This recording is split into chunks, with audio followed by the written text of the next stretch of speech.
Hello everyone, আপনারা সবাই কেমন আছেন? আজ যাব মামার বাড়িতে, কারণ ভারত থেকে আত্মীয় স্বজনরা এসেছে আমাদের সাথে দেখা করতে। তাই মেস থেকে বেরিয়ে রিক্সায় উঠে চলে আসি গাইবান্ধা স্টেশনে। আমার মা আর কাকাতো ভাই কোনারপাড়া থেকে ট্রেনে করে আসছে মামার বাড়ি যাওয়ার জন্য। স্টেশনে এসে শুনতে পাই ট্রেন আজ দেরিতে আসবে।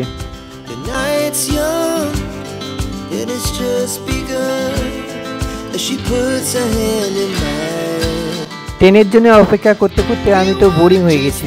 যা হোক, অনেকক্ষণ অপেক্ষার পর ট্রেনের দেখা মিলল।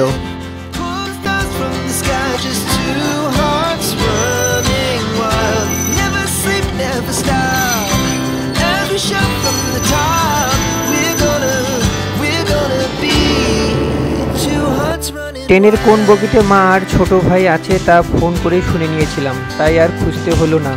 মা আর ছোট ভাইকে পেয়ে গেছি, এখন শুধু মামার বাড়িতে যাবার পালা।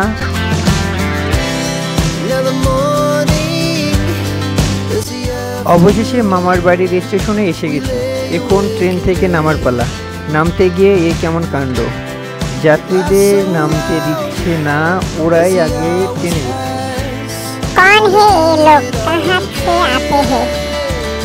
কি আর করার, আমি সাইড হয়ে যাই, ওনাদেরকে উঠতে দেয় আগে। অনেক যুদ্ধের পর ট্রেন থেকে নেমে অটোতে উঠে পড়ি।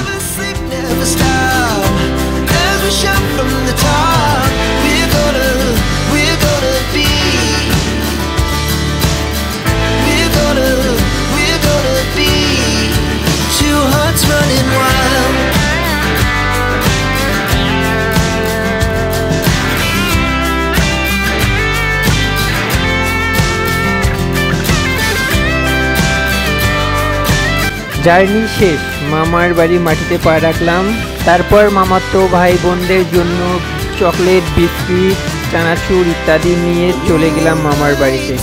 গিয়েই দেখি মামাতো বোন কবিতরের মাংস কাটছে। যত কাজ আছে বাড়িতে, রান্না হয় হাঁড়িতে। কাজেতে নেই কোনো হেলা, অন্যকে কখনো করো না অবহেলা। আমার এই মামাতো বোন সব কাজেই পারফেক্ট। যাদের জন্য এতটা পথ পাড়ি দিয়েছিলাম তার মধ্যে ইনি একজন। ইনি সম্পর্কে মামা হয়, আর ইনি হচ্ছে তার মা, মানে আমার হলো সম্পর্কে দিদিমা হবে। এনারা দুজনেই ভারত থেকে আসছে। তারপর সবাই মিলে খাওয়া দাওয়া করলাম, গল্প গুজব করলাম। এখন আমাদের বাড়ি ফেরার পালা, তাই সকলকে বিদায় জানিয়ে বাড়ির উদ্দেশ্যে রওনা দিলাম। সকলে ভালো থাকবেন, নতুন কোনো ব্লগ নিয়ে আবার দেখা হবে। ধন্যবাদ সবাইকে।